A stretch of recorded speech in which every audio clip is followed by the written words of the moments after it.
अतीक हत्याकांड को लेकर एसआईटी एक्शन में आ गई है। आज घटना की जगह पर क्राइम सीन का रिक्रिएशन करवाया गया। वहीं अतीक अशरफ मर्डर केस की जांच के लिए गठित न्यायिक आयोग भी आज प्रयागराज पहुंचा। आयोग की टीम करीब 40 मिनट तक मौका वारदात पर रही।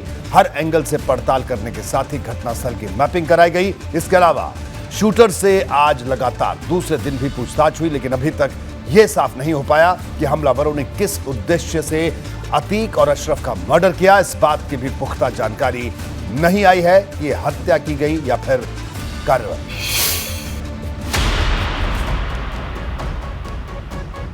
वही प्रयागराज, वही कॉलविन अस्पताल, वही पुलिसकर्मी और उसी तरह का सीन। शनिवार की रात हुए अतीक और अशरफ हत्याकांड में एसआईटी ने मोर्चा संभाला और क्राइम सीन का रिक्रिएशन किया।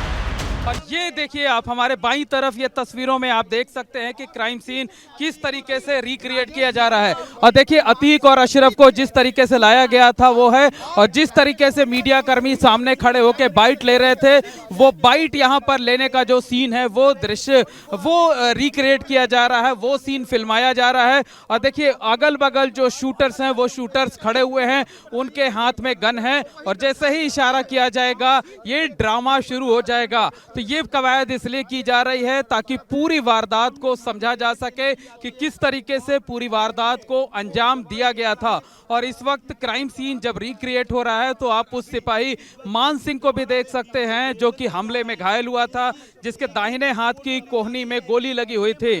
तो 2 बार जो है वो क्राइम सीन रिक्रिएट किया जा चुका है और देखिए वो पकड़ लिया गया है।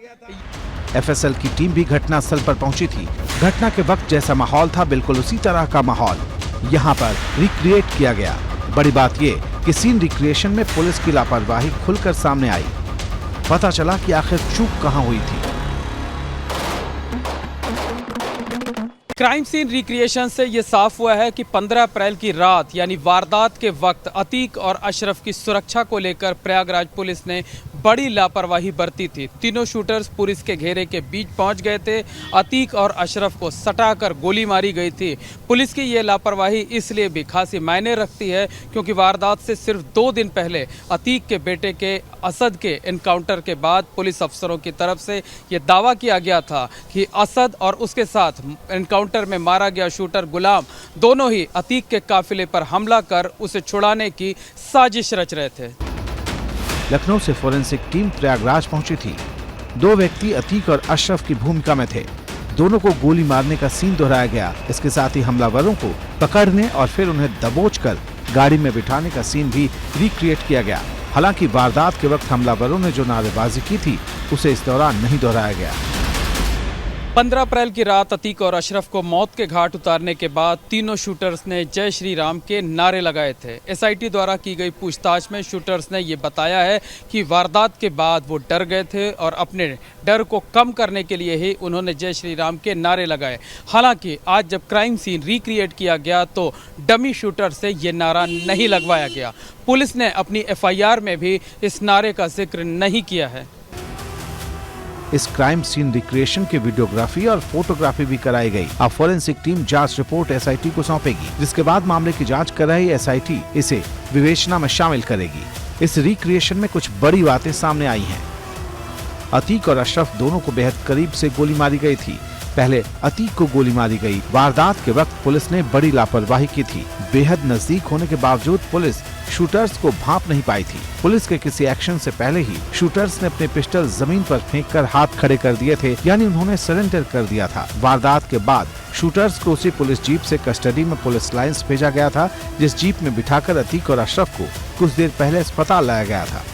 कहा जाता है कि अगर इंसाफ हो रहा है तो वो दिखना चाहिए, और अगर जांच हो रही है तो वो नज़र भी आनी चाहिए। कुछ इसी तर्ज पर प्रयागराज की एसआईटी ने आज अतीक और अशरफ की हत्या के क्राइम सीन का रिक्रिएशन किया। साइंटिफिक एविडेंस तैयार करने की कोशिश की। कड़ियों को आपस में एक दूसरे से मिलाने की कोशिश की गई। कहा जा सकता है कि कोर्ट में जब केस का ट्रायल शुरू होगा तो इस रिक्रिएशन की वजह से आरोपियों के संदेह का लाभ पाने के चांसेस घटेंगे और उनको सजा मिलने की संभावनाएं बढ़ जाएंगी। अतीक और अशरफ की हत्या के बाद शूटर्स ने न तो भागने की कोशिश की और न ही पुलिस पर हमला करने की कोशिश की। पुलिस ने भी शूटर्स को सरेंडर करने का पूरा मौका दिया था। हत्यारे फायरिंग करते रहे, लेकिन पुलिस ने गोली चलाने की बात तो दूर, उन पर पिस्टल तक नहीं तानी थी। नाट्य रूपांतरण में ये साफ हो गया कि वारदात के वक्त पुलिस अपनी जिम्मेदारी को ठीक से निभाते हुए कतई नजर नहीं आई थी। एबीपी गंगा के लिए प्रयागराज से मोहम्मद मोइन की रिपोर्ट।